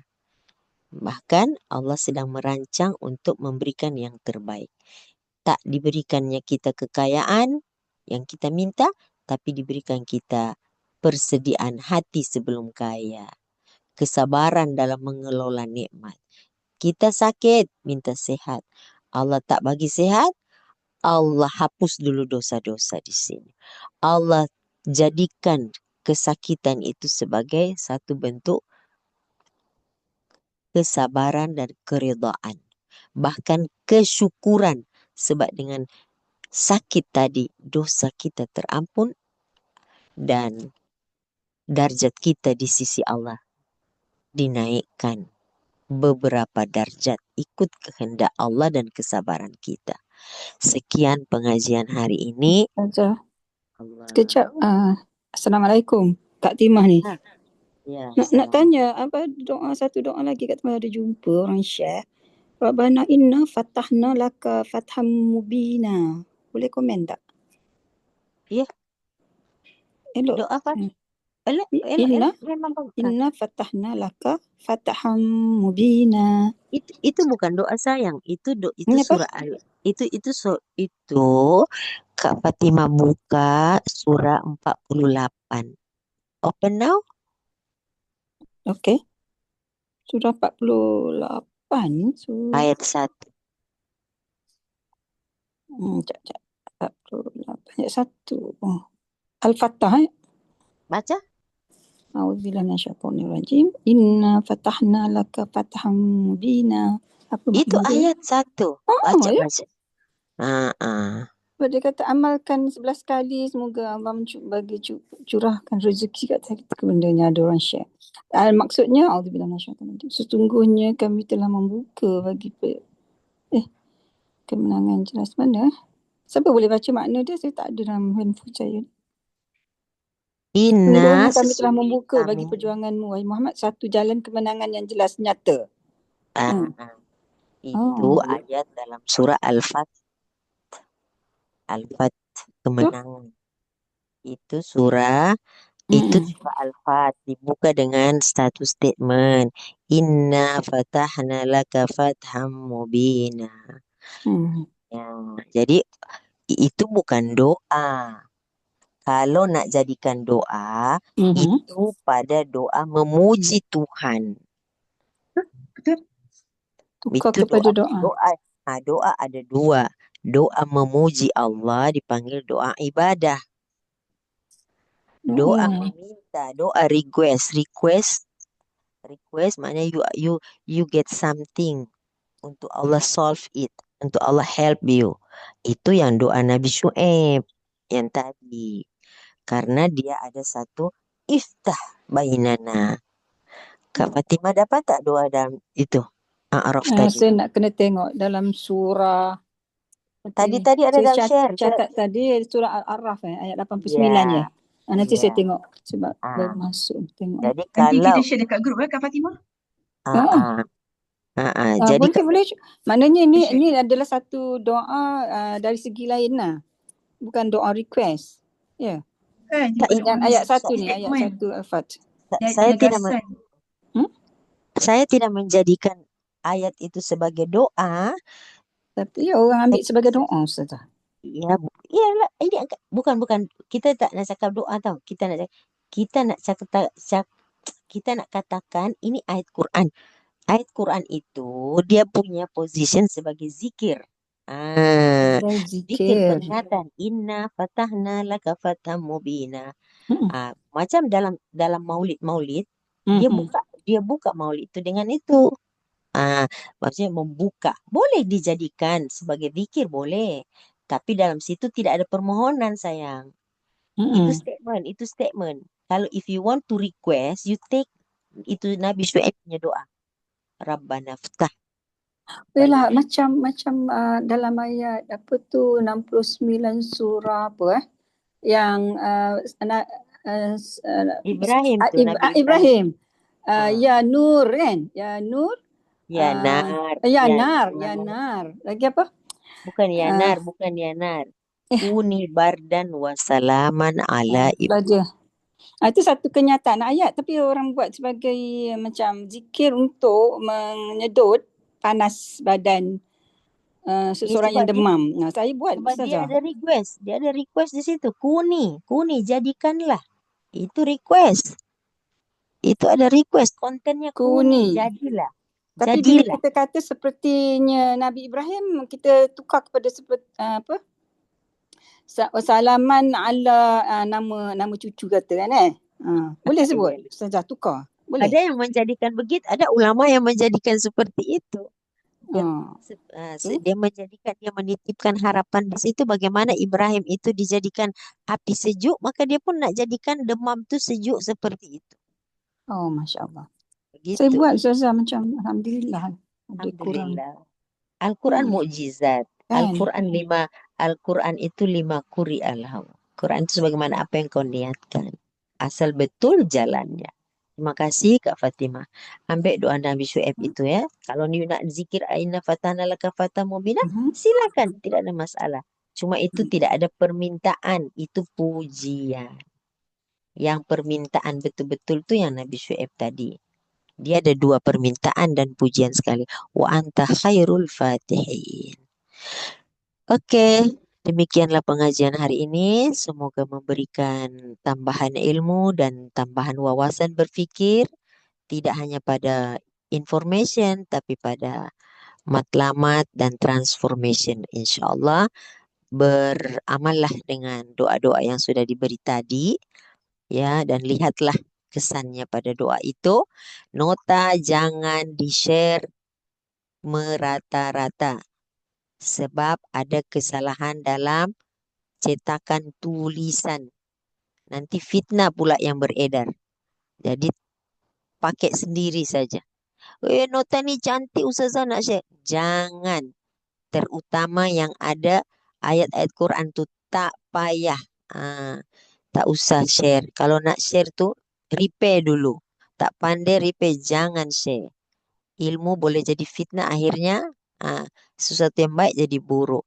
Sebab itu tulisannya tu kurang tepat. Okey? Saya dah pernah Ustazah, kena. share dalam grup tak apa kan Ustazah kan? Apa? Share kat grup khas grup kelas ni. Ya, tapi kalau nak share itu tolong ada bagi satu keterangan di situ. Yes, Bagi disclaimer satu insyaAllah nanti kita claim. di dalam ayat ini ada kesilapan-kesilapan, tolong dibetulkan. Ayat maaf terdapat kesalahan titik tanda dalam tulisan Qurannya. Harap dibetulkan. Bukan di komen saya tak perlu komen. Sebab saya tahu benda tu salah. Ya, betul. Sebab tu saya tak benarkan share. Ya, sebab yang hadir saja yang ada. Yang tak hadir tak usah share lah Kak Sida. Yang hadir ini je boleh. Pula. Baik. Sebab saya Siapa yang nak risau. dia request pada Kak Syida dah, sudah PM Kak Syida. Sahabat-sahabat yang kelas join kelas pagi ni boleh PM saya ya. Sebabnya Ustazah tak izin. Ustazah risau pasal saya dah pernah kena. Saya sudah pernah kena. Ya, memang sebab saya kalau tulisan kecil susah nak repair tu. Makan masa saya. Jadi itulah sebabnya kalau saya lebih suka di print out. Lepas di print out, dicetak. Share ni saya takut ibu-ibu. Saya takut sungguh-sungguh. Jadi saya takut. Kalau boleh tak usah. Ya. Jadi kalau di print out dan dibetulkan dia punya tanda titik baris itu, ini ayat Quran loh. Saya takut. Jadi jangan. Baik jangan. Apalagi kalau saya dah cakap memang salah. Tiba-tiba, Ustazah mana boleh share mempermain-mainkan Quran. Ini Quran ayat Tuhan. Macam saya tak tahu benda tu salah. Saya tahu salah.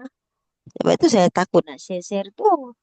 Okay, ibu-ibu terima kasih. Hati-hatilah ilmu ini sekarang berada di ujung tanduk ya. Zaman ni zaman fitnah. Ya. Al-haq dan al-hoax bertembung. Yang paling banyak itu al-hoax.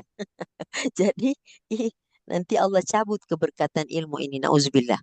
Barakallahu li wa lakum fil Qur'anil azim. Hadanallahu iyaya wa iyyakum ajma'in wal 'asr. Innal insana lafi khusr illa alladziina amanu wa 'amilus shalihat wa tawassaw bil haqqi wa sabar. Subhanakallahumma bihamdika asyhadu an la ilaha illa anta ya rabbi nastaghfiruka ya Allah. Nastaghfiruka ya Allah. Nastaghfiruka ya Allah wa natubu ilaih. Sallallahu alaihi wasallam Muhammad wa ala alihi wasallam. Tasliman katsiran. Alhamdulillah rabbil alamin.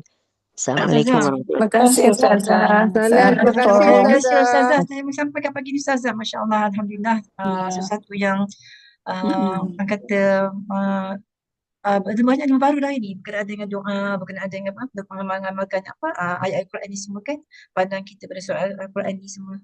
Alhamdulillah Ustazah, kita jumpa lagi next sesi insyaAllah. Next sesi insyaAllah Al-Alim ya sudah ada tajuknya sudah ada. Tinggal Mm-mm. poster tu ditukar siri 2. Mm-mm. Kita nanti highlight nanti saya buatkan. Saya highlight Al-Alim nanti insyaAllah. Macam ni Syukran. lebih fokus tau Ustazah. Apa dia? Macam ni lebih fokus, ada gambaran dekat skrin, then kita just input Ustazah, jadi macam tak lari merewang-rewang lah, jadi macam lebih fokus lagi. Iyalah. Okey, okey. Ustazah, Ustazah, Ya, hari Rabu ya. Hari Rabu. Rabu malam. Rabu malam. Al-Muq. Oh, baik. InsyaAllah di-share InsyaAllah ya. posternya. InsyaAllah Ya, Kak semua Zah. hari Rabu malam. Ya, Ya, Sama insyaAllah. nanti Kak Anja. InsyaAllah, tak manja. Nanti Kak Anja Ya. share kat grup ya. Terima kasih. Terima kasih Ustazah. Terima Terima kasih Ustazah. Ustazah. Ustazah, love you Ustazah. Ustazah. Terima kasih telah sampaikan pagi ni. Terima kasih semua. Alhamdulillah. Syukur kepada Terima Allah. kasih Syida. Terima kasih Terima kasih Ustazah. sama-sama. Terima kasih sama-sama. Terima kasih Ustazah. Assalamualaikum. Waalaikumsalam warahmatullahi Assalamualaikum. wabarakatuh. Terima kasih sahabat-sahabat semua. Dan dengan itu, Ustazah. terima kasih semua. Waalaikumsalam warahmatullahi wabarakatuh. Syukurnya pagi dapat ilmu baru, banyak ilmu baru kita dapat pagi ni. Dekat doa. Macam mana kita nak berdoa. Ayat berdoa. Okey, dengan itu, terima kasih sahabat-sahabat semuanya. Kita jumpa lagi. Saya endkan sesi kita lepas. Assalamualaikum warahmatullahi wabarakatuh. Okey, ada komen. Okey, siapa-siapa nak nota boleh mesej saya ya. Oh, nak masuk grup ya? Masuk grup, sekejap. Saya copy.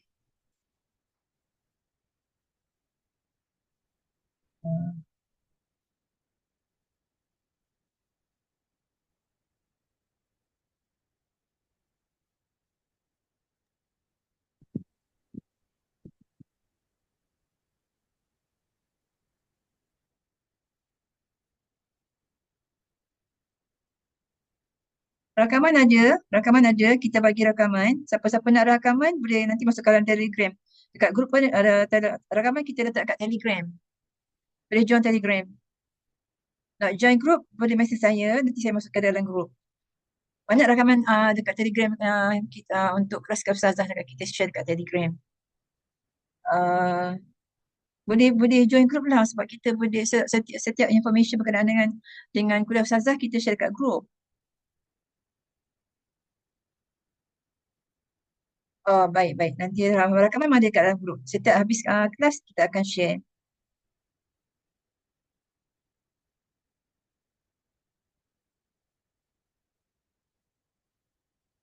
Bagi phone number saya add ke grup ya. Assalamualaikum Puan. Macam mana nak share grup? Nak masuk dalam grup Puan? Okey, Puan boleh share phone number dekat sekarang. Nanti saya add ke grup. Ya, saya Malihah binti Wan Muhammad. Nombor telefon saya 019 6222 604 kali 2. Terima kasih. Sama.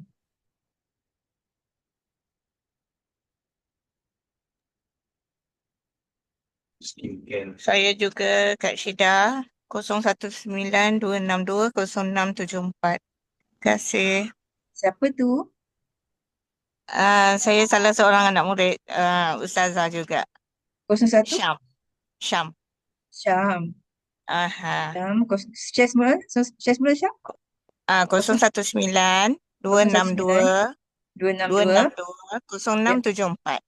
262 06 0674 lah. 74. 09 262 0674 Syam ya. Okey, baik Syam. Ya, betul tak? Terima kasih Kak. Sama-sama. Sekejap ya, saya kena ambil phone number semua yang share kat sini. Idris.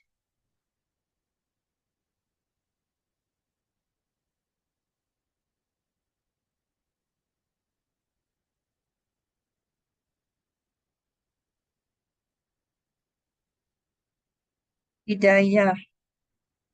Okey.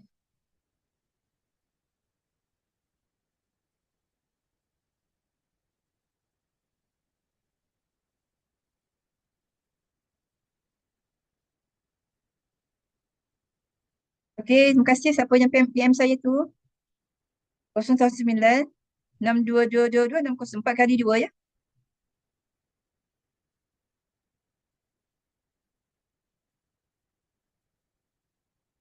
PM saya 019 6222 60. 4 kali 2 tu.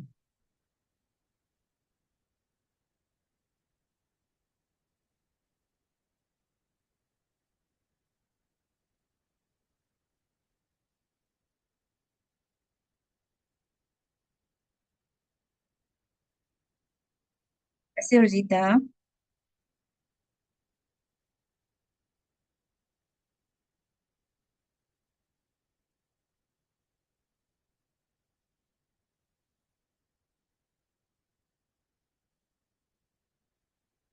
Bandar Haida. Okey, insyaAllah saya add nanti.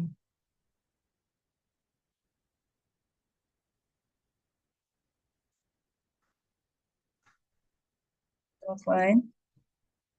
Sudah saya dah dapat. Puan Mas. Sekejap ya.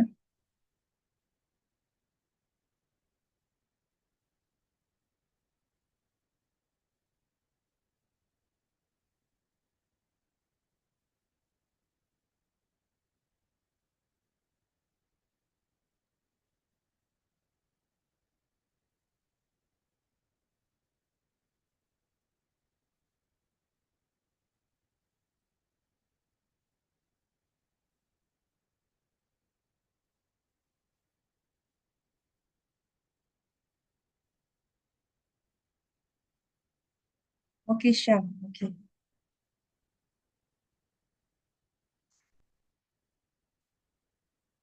Nurzila, dah ambil number.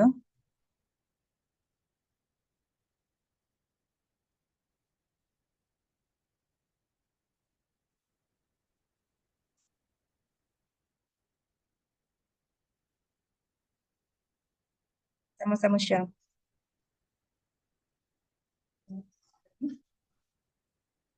Elda. Okey, Puan Elda.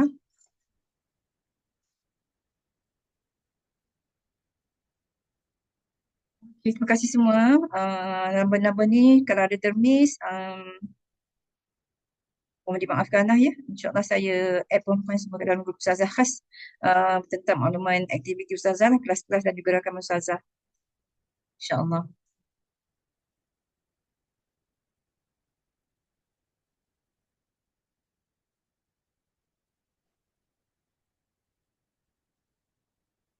Sama-sama Rozina. Allah dah ada lagi. Terima kasih. Ya, terima kasih Puan. Saya keluar dulu. Assalamualaikum. Okey, sila. Baik-baik, silakan. Saya tengah updatekan semula. Okay. Terima kasih semua. Terima kasih. Kita jumpa lagi insyaAllah. Sama-sama Nusia, Nuzila. Okey, jom kita. Terima kasih. Semoga dimurahkan rezeki, Kak.